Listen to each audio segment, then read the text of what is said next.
You're about to see two games that really highlights one of my more recent favorite cards in the mill deck. And no, it's not the One Ring. You're seeing enough of that as it is for my channel. But I really wanted to showcase today a card called Extirpate, one that is really so different from Surgical Extraction. I obviously the abilities are very similar, but the split second part of it makes it feel so different. With the amount of spell pierces and force negations running around in the format and just instant speed endurances, it feels so nice to be able to extirpate whenever you want and realize that your opponent can do nothing about it. Because you know what, those tricky mana activation, just magic rule breaking stuff doesn't generally exist in Modern right now, or it's just very niche. So you can get away with a lot. And Extirpate does three very important things that you're going to see in these two games. Firstly, you do the level one, you kind of face value stuff of taking out the combo against Living End, against Rhinos, you take out the piece, but especially when you're going to see the Rhinos game, they do have an alternative plan. So it's really about what you do with future Extirpates or future spells to leverage out a win. The next thing that Extirpate does is eliminate high CMC cards. If you're playing against Murktide Regent, you're going to be able to eliminate the Murktide not only as a threat, but also leverage then your own Tashas to becoming more lethal. Something like that is very powerful when it comes to Extirpate, especially against a counterspell heavy deck. And the last thing that you're really going to see is how Extirpate provides so much information, giving you a whole view of the deck, what your opponent can draw, and then a whole view of their hand, what they currently have in terms of resources, what they can draw into.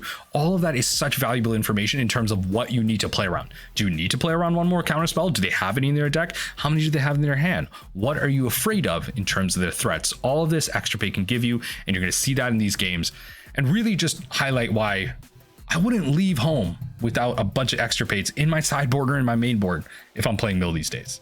Enjoy.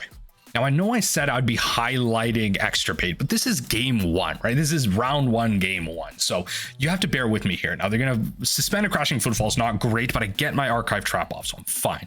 I play my Ruin Crab. I think I'm good. I have the double Fatal Push, and this is generally a combo deck that you can work with because Crashing Footfalls doesn't mean the end of the game. Living End resolving means the end of the game. So you really have to deal with the alternatives of what this deck is going to do. Now, they're going to tap on my land. I'm going to mill them out aggressively because ultimately I have to understand that if I'm going to beat Crashing Footfalls, I have to mill them out. They're going to get to one of their footfalls. There's one in exile right now. I'm going to be able to Fatal Push one copy. I then draw another Crab. They don't force this second Fatal Push, which is great. I'm going to keep milling them. And now they just have to draw another Crashing Footfalls. There are 24 cards left in the library, now 18. It's not looking that great for them. They're going to fetch aggressively, which is fine. They're going to thin their deck out. They want their lands. They're going to dead gone one of my Crabs, but I think thinning might not be the greatest. They're going to Violent Outburst again. I don't care about this Rhino coming down. If you don't have the force, don't come at me trying to win the game, because if I resolve my Tashas and you ain't got one card left in your library, or you... But hey, let's be honest here, folks. If you don't have lethal, that one card means nothing. GG's. Now, here is where the Extirpate gets to shine. Game one, round two, whatever you want to denote it as. They play the Steam Vents untapped. I'm going to play my land and play the Soul Guide Lantern first. I just want to be ready for Endurance. I'm thinking if I play the Crab, it gets removed. They probably have like an ice to tap out my land. I mean, they kept a 7, right? So unfortunately, I do have to mulligan myself, but it's fine. I think the Extirpate is going to take me far. That's ultimately what I'm trying to say. They don't have Thoughtseize effects. They're not going to look at my hand. The Extirpate is going to take me far. Fingers crossed. Now, on their turn, they're going to play the fetch, but spoiler alert, they're going to tap out my land here. They're going to fetch. They're going to play the ice, and that's fine. They'll get to their combo, but I'm going to play the Otawara. I'm going to play my Hedron Crab and really just hope for the best. I hope my opponent stumbles, because that'll honestly just be the best case scenario in terms of what I can do. Then I can go off with my Extirpate. Now, on their turn, they don't play a land. They play a Fury and they take out a Violent Outburst. This is fantastic news. I lose my Crab, but I gain a turn, which is insane. That is so much affordability here. Now, I draw 2 Extirpates. I don't have many targets, but I'm going to Field of Ruin the Steam Vents, understanding that they missed a land drop, and I'm going to do this on their turn, right? Understanding that they miss a land drop, I want to Extirpate the Misty Rainforest. I want to eliminate the type of lands that they have access to. Take out the Steam Vents. They don't decide to get a mana with it, which is great. They don't have an Outburst in hand then. I'm going to Extirpate the Misty. They don't have one in hand, but I'm now going to showcase one thing that Extirpate can do. I now have perfect information of their hand. The Shardless Agent is, spoiler alert, going to be my next target here if I can just find it and put it in their yard. I'm going to play the Polluted Delta. And at this point, their hand is a lot of interaction, a lot of interaction. It's like really the only threat is the Murktide region. I just have to hope they don't draw lands, which is great. They're not drawing any lands whatsoever. Now, at my end stop, I'm going to thin out my deck. I think that's important. This deck will be playing Blood Moon, but I have the island. I have the swamp. Now, I play the Hedron Crab here. I have it. And they're going to have interaction, but I'm going to be able to pay for it. So they're not going to cast any of that stuff. I Field of Ruin. I find the Shardless Agent, which is great. That is a fantastic Extirpate target here because it shuts off, to my knowledge, it shuts off the Endurance. Now, I'm going to remove this while we're live here because I'm going to Extirpate. You're going to see that information again on their draw step. I'm going to Extirpate them, take out the Shardless Agent in hand, and now they just have a handful of counter spells, and that Endurance is blank. Unless they draw a land, they are not going to be able to cast it. So that is saving up or freeing up some Soul Guide Lantern real estate here. The double drown is fantastic. At this point, I am waiting to interact with them. That is the best part about this. Extirpate brought me to this victory. Now, I will say I did get lucky. I will definitely acknowledge the fact that them missing their third land drop is absolutely huge, and it changes the tempo of this game, but you take it where you can. Now, I am going to burn this Visions. I do need to redraw. I have to understand that eventually they will draw a land, and once they do, it gets absolutely ridiculous because that Murktide is going to start coming down and doing crazy things. So I'm going to do this on their turn, because if they have interaction, I want them to cast it on their turn. If they're scared of my cards, I want them to interact on their turn. They're a temple strategy. That's what I need to do. Now, I'm going to play my crab out as well, because if they want to interact with it, they can. Unfortunately, I'm unable to bait it. And realizing on their last turn, if you haven't noticed, they suspended a Crashing Footfalls. That's fine. That's 4 turns later. You think that's going to matter, folks? Spoiler alert. I don't think it is. They cycle a Lord and Reveal. They find a Steam Vents, which is great because guess what? That's a Field of Ruin target. I don't know why you would do that because while their basic island is gone, they don't have many choices. I'm going to then get some cards in there. I'm going to get them to search their library, get another island out, end turn. I'm going to archive Trap. I'm going to have the Drown in the Loch available for this. I want to do this before they have Force up on my turn, which is why I didn't Field of Ruin on my turn. So I do all of that, get rid of a Blood Moon, and ultimately stuff is disappearing from their hand. They take out the Steam Vents, they take out a Mystical Dispute, and things are ultimately disappearing. Things are going, and I am slowly winning this game. Now, realizing they also at some point dropped a Murktide here as well, it's getting absolutely ridiculous. They play the Blood Moon first, which is wild. I don't know why they wouldn't play the Stomping Grounds first and then hold up the Mystical Dispute. It's crazy to me. Now, though, that the Endurance is gone, I am free. I can interact with anything and everything they do. I am perfectly fine. I can handle everything. This is officially GG, folks. Extirpate has gotten me there. I've been able to cast Extirpate 3 separate times to my advantage and really just interact them out of this game. Now, they're going to play Murktide region here. Unfortunately for them, I have the interaction spell. I have the Drown in the Loch, and they have to find the interaction for me.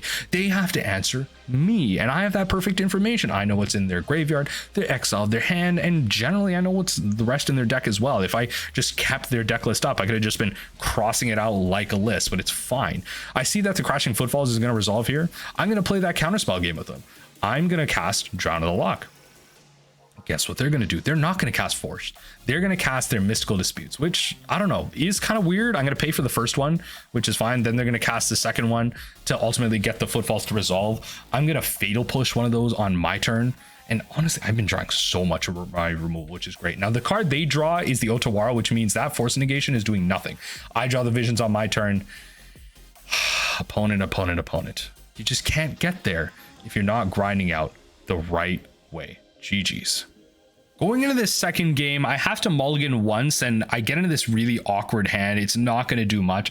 My opponent plays something very surprising, an Urberg. So this is going to be that kind of big black ramp deck, right? So they're going to be playing Karns and just big things, and then probably the One Ring as well that I have to worry about, probably Orcish Bowmasters. You're going to see all these cards eventually. I'm naming them out, but I get to play my Jace on 3, which is great. I get to be the threat and play, just play out. I get to be the one that controls the driver's seat here. They play Night Twist where they draw some cards. I don't care. I honestly don't care. I have my Crab, I have my Field of Ruin. I'm going to take out that Urberg because I don't need them playing into the combo, right? I don't need them ramping out into big things because that's going to be a big way they win with Karn.